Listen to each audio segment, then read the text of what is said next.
Hey guys, welcome back to the Bucket Think Tank, another round of comic chat, and we're gonna get to it first of all with an Edward Elric Funko. This is I don't remember where I got this one from. I think I just got it because it was there, and yeah. Fun fact: Edward is like possibly my least favorite main character in Fullmetal Alchemist. Um, I don't dislike him; it's just the other characters I like better.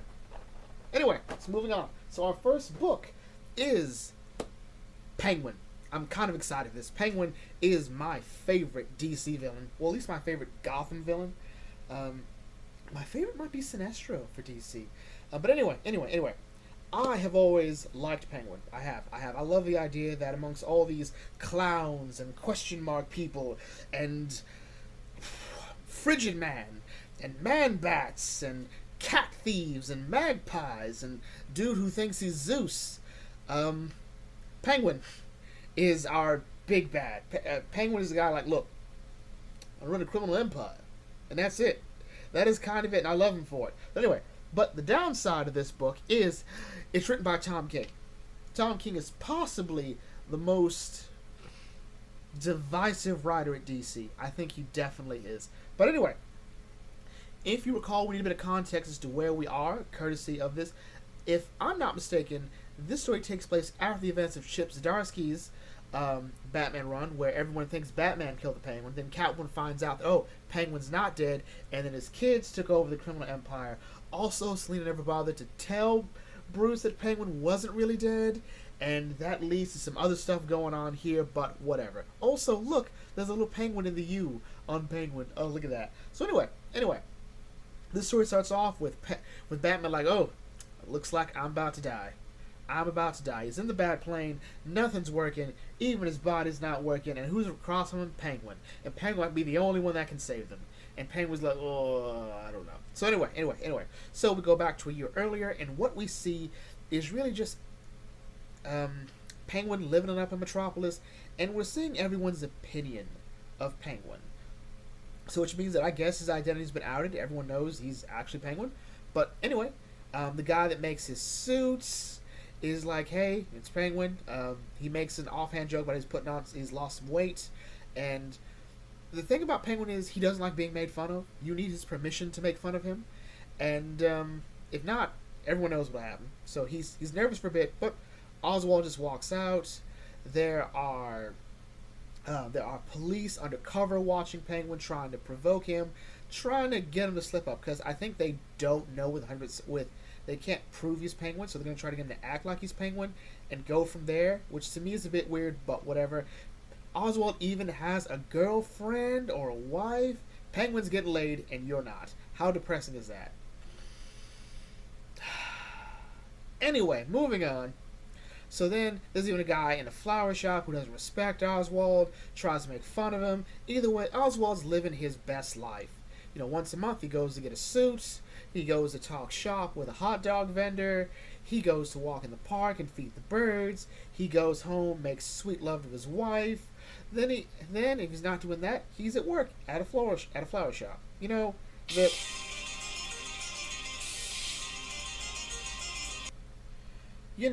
as you do. So, anyway, this old day at the flower shop is ruined by this woman. And, yeah. Agent Nuri Espinoza. If you bother to read Tom King's Batman Killing Time, I read about halfway through that story and just couldn't. Tom King has to stay away from Batman. He just has to. Anyway. Espinoza takes Oswald, and he's locked up. And Amanda Waller's watching, says, like, you got him. Congrats. Be careful. He will rip your throat out with his teeth. That totally happened.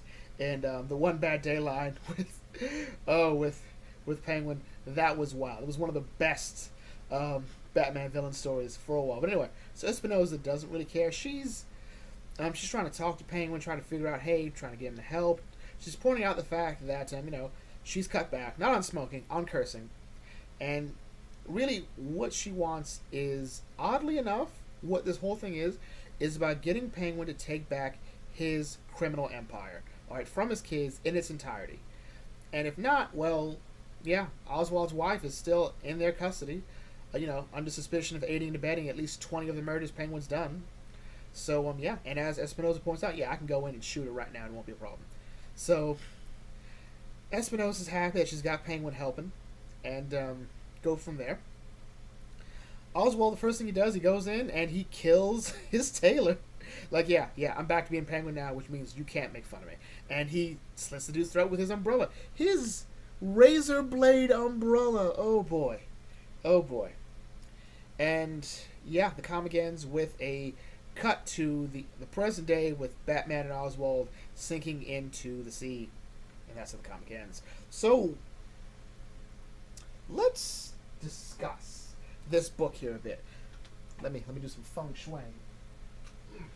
Want some wiggle room. I would say, personally, I think this story is alright. It's exciting. It's like a lot of Tom King stories. It has a great start. Issue 2 will probably be good as well. And depending on how many issues it has, by the halfway point, we'll all say he shouldn't have done this. It avoids some of Tom King's worst traps, which is a bunch of dialogue no one asked for, a bunch of clever poems and stories that no one asked for. Everyone seems to be in character. No one seems terrible, except for Espinosa, but I think she's supposed to be terrible. Catwoman's not in this, so she won't be insufferable, and I presume she's better than everybody else. So there's that. But I'm also just happy to see Penguin getting more attention. I think we sort of underestimate Penguin because you don't want to go full-on aesthetic, like, say, Tim Burton did. And then it's just ridiculous. Like, Danny DeVito Penguin's like my least favorite Penguin. With the palish and the nose and the black sludge from the mouth. They're like, why? Why? It's the problem with Tim Burton. You give him too much, and you're not going to like it. Or at least I didn't. But whatever. I like this. I look forward to seeing where we're going to go from here. I have a love-hate relationship with Tom King's take on the Riddler, whether it be in his War of Jokes and Riddles or his One Bad Day Riddler story. I think he has a good idea for the Riddler, but I think he overplayed the Riddler. I think Riddler might be his favorite. I like that he underplayed the Joker. Like, he barely used the Joker in his run. And for Batman writers, that is golden. That is truly golden. But anyway, so our next story... Oh no, that was me. We don't get rid of me. Is Superboy, The Man of Tomorrow by, I believe this is Kenny Porter? Yes, we're on issue 5, so one more issue to go. So, I have an interesting relationship with this book. I don't hate it, but I can't say I love it. But anyway. So, we last left off, Trav had gone full Manchester Black on us, which we all kind of knew he was going to do. And he's betrayed Connor. He's got his friends betray Connor, and now they're going to kill the mad scientist that did all the horrible stuff to them. Honestly, in the context of that, I don't think anyone could fault them. I really don't think. I think it'd be unfair to fault them for getting revenge on the person who took them from their homes and experimented on them and go from there. The problem is, Trave does not care about any of the casualties, saying like, yeah, it's a scummy place, let him die. I'm like, oh, okay. His friend's like, this isn't what we want to do, could you not? Could you not? He can't not. So we go from there. Superboy wakes up after being found by those 2 aliens. Turns out they're big Superboy fans. And apparently there's only 2 in the universe, so how very reminiscent of DC Comics. He's feeling kind of bad because not only did he find himself being duped by Trave, he has no way to get to him, and he doesn't have his teleporter because it broke. So he's in a bad spot. He goes off to scream at the heavens because he's realized that this is, in a sense, his fault. And he sort of realized the reason he came out here, the reason he wanted to do all this, was because he wanted to feel like a hero. This was about him more than it was about doing good. And I think that's half true. I do think he had a perfectly valid reason for wanting to leave. Even Kellix pointed out that no one bothered to wonder where Connor was in the weeks he was gone. Alright? Like, hey, by the time we got to like the 14th day, we started to wonder, I wonder where Connor is. Alright?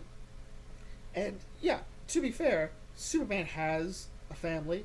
He has his other superhero duties, so we shouldn't be totally responsible for looking after Connor. But Connor's still a member of the team. So, yeah, I mean, if Superman has time to look after Keenan Kong, the Korean Superman, who doesn't really have any connection to Superman, he has the time to look after the clone of him, look after his own clone. All right, at least that's my take on it. But anyway, so with this newfound vigor and belief that he has to do better, we then cut back to the planet, and once again, Trave is not caring about human casualties, but his friends we have to fix this. This is bad. There are a lot of innocent people getting killed, and our thirst for revenge. So we got to fix this. Luckily, as Superboy is finding his mojo back, his alien friends were able to fix his teleporter, so he's also able to communicate with Kellex. And hey, okay, so Connor says something really great. He has to stop trying to get back to being the boy he used to be, and focus on being the man he'll be tomorrow. And I like that. Because in essence, you could say this book is responsive. People want to go back to the days when Superboy mattered. The same thing issue with Dark Crisis Young Justice, with this idea of people wanting to go back to that era when their characters mattered. And there are fans all over DC and Marvel who yeah, my favorite characters don't get any attention. Alright? I like to go back to when they had their own books. They had their own important place in the DC universe.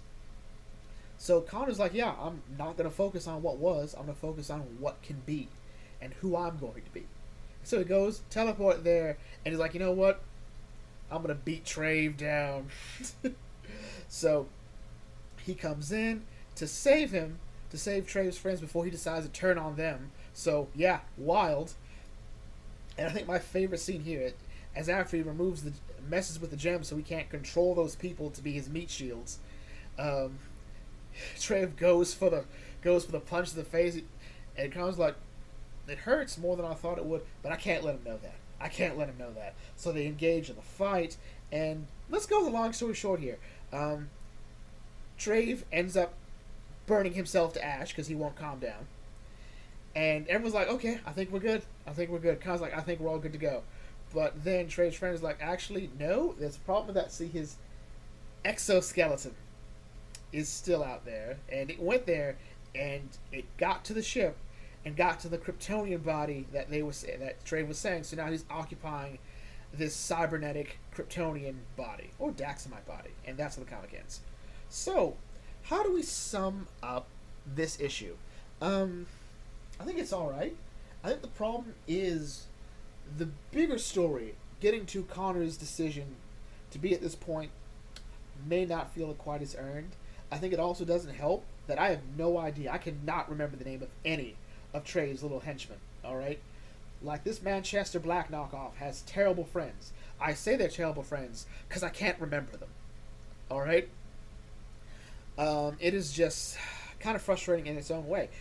But at the same time, it's nice to see Connor pick himself up after hitting his lowest point, which was this epic failure. So now, he's back, ready to kick some ass, and I think it would have been more interesting if he had called Superman in. Or maybe he did. We don't know what else he told Kellex before he got there. So, who knows? Trave's friends also seem to be yeah, we're going to turn ourselves into the Green Lantern Corps, alright? We've done enough horrible stuff here. And it reminds me of, I recently finished the Kyoshi novel, the second Kyoshi novel, Shadow of Kyoshi. And Kyoshi says to Yoon, yeah, I get how bad you feel, but that doesn't give you the right to take it out on others. Alright? And I like that aspect because I get where Yoon's coming from, I get where Trave's coming from, but this total disregard for anyone in an attempt to destroy, to get back at the people that harmed you, is not productive. Trave and Yoon end up corrupting the very ideas they sought to aspire to. Granted, Yoon, I think, has a slightly better reason, but whatever.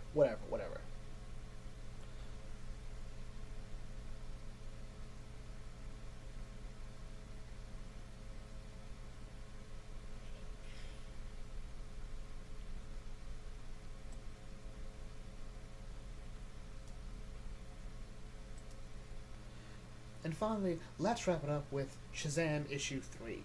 It's nice to see Shazam back. Oh, I'm sorry, the Captain, as is called under Mark Waid. So for those of you that have forgotten, Mark Waid started another book, Shazam, and the story here has been a bit interesting. Something seems to be wrong with Billy's ability to control the powers of Shazam, or as he calls himself now, the Captain. Stupid or not, whatever. And since then, it's gotten really bad. He's almost killed someone, actually. So he's really decided, like, you know what, I can never say the word again. I can never become the Captain again. And it's sad, but I think it's also responsible for Billy to take that. Then this whole thing got, what's what I want to use, commandeered. Then the whole thing got commandeered by Night Terrors, with Mary Marvel having a story in part of her fear of Billy becoming a dick, an evil dick, aka Black Adam. But nothing really happened in regards to Billy, which is weird because it's Shazam. Why have it not be Billy? I think because in reality, and this is one of the downsides of Night Terrors, what I mean by just upending books, Mary is not a main character in the Shazam book.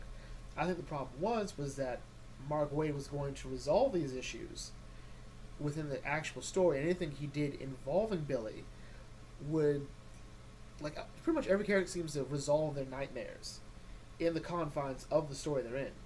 So Billy's nightmare actually is going to play a role in this story. So yeah, but anyway, let's get into it. So Freddy was just wandering through the conclave of Shazam, and he came across them. It turns out these guys are the reason Billy's been acting up, why he hasn't been able to control the Captain, so to speak. They do not like how he's been acting lately, which is weird because he seems to be doing alright. But I guess he's not being the proper champion, and so they decide, like, you know what, we just randomly take over, and we do it. That explains why he's been talking not like Billy when he's in that body. And then they force Freddy some lethe water, which is water from the river Styx, which makes you forget everything that happened. But at the same time, they've also used their magic to make it so that, hey, what Freddy sees, they see. So they can pretty much operate through Freddy as they try to get Billy to use the word. Because the one thing they can't do is make Billy say the words. So, meanwhile, what's Billy doing? Billy is changing his channel up a bit, rebranding himself.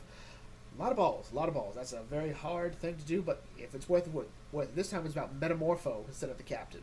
And, yeah, it's not getting any hits. I have to imagine, like, the hard work that would be like, not to mention the trouble you get into, but whatever. So Billy is now used to being the normal one of the family. Then again, his entire family has not had the power minus Mary for a while now. So they're like, welcome to the family. Welcome to the non-magic, non-special family. And that sucks, but at the same time, Billy's also adjusting to not being able to use the powers of Shazam to help him out. Like, he's not taking his tests as well. He's not as confident as he used to be. It really is kind of sad to see what Billy has come to. But even though he misses being Shazam, he still has that fear that one day he is going to kill someone. So, yeah, he decides not to do it. He thinks about all the other heroes that are out there, Metamorpho, Mary Marvel, and, of course, Plastic Man, as if to make it worse. But Billy's resolved, like, as much as it hurts, he can't risk being Shazam, or the Captain. It's stupid. But the powers that be, the powers of Shazam, decide to use their powers to create a situation, i.e. messing with a bus. And when no one else is there, Billy has no choice but to become Shazam because he can't let people die. So he goes, saves the bus. Turns out there are a bunch of people on their way back to Gorilla City. Okay. And Billy's like, okay, I can't really hurt anybody this way. So he goes down there. Meanwhile, back at the house, if you recall, Billy is getting sued by this T-Rex because of what happened in the first issue when he threw that spaceship into space, helping the T-Rex family. Apparently, a whole bunch of legal issues. And he says, like, look, if you guys don't, if I can't talk to Billy, he's going to be in bigger trouble. And he's like, from you? No, not from me. From the auditors! I'm like, okay. Okay, Tawny's here, so that's great. And, yeah, it's weird. It's weird. Also, Donald has a Wonder Woman shirt on. That's adorable. So, meanwhile, Atlas has taken the reins of the captain, so to speak, and he seems to not realize he's being duped. But at the same time, Billy doesn't realize he's being duped by Atlas.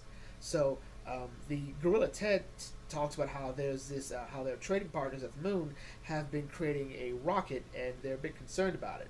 So Atlas, not thinking, decides to go up there anyway, and all Billy knows is that he feels a bit more strong, a bit more energetic than usual, i.e. the stamina of Atlas. But even Zeus points out that Atlas isn't thinking, and that Atlas is being duped. And even make a joke about, hey Atlas, remember that time someone asked if you could hold the heavens for a bit while they stretched out their shoulders a bit? Remember that? Remember that, Atlas? Remember that? I was like, shut up. It only happened once. It happens quite a bit. But anyway, so they go down there. Billy's like, hey, I'm feeling pretty good. The moon base attacks them. And there's apparently a moon empire, which means the moon empire did fall during the events of Scott Snyder's Justice League when they blew up the moon. But anyway, they're attacked, and they meet Emperor Garu, the Emperor of the Moon, and accepts their declaration of war as a challenge. And that's how the comic ends.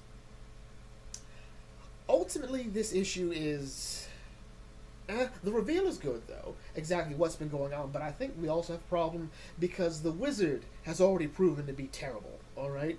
And now we see it turns out the 7 aspects that give Billy his powers are terrible. I think it works in some aspect because it's showing how great a person Billy is. Billy's willing to trade away all that power, all that fame, all of it, to make sure he doesn't hurt anybody. That's the mark of a hero. But everything else here just sort of makes it feel like, Billy's too good for them. So I don't quite get the point of this. We'll see how it goes. Maybe I'm taking this too seriously. Also, I still don't get the point of giving Mary Marvel her own pantheon, unless it's just to make it so she's not affected by this. Who knows?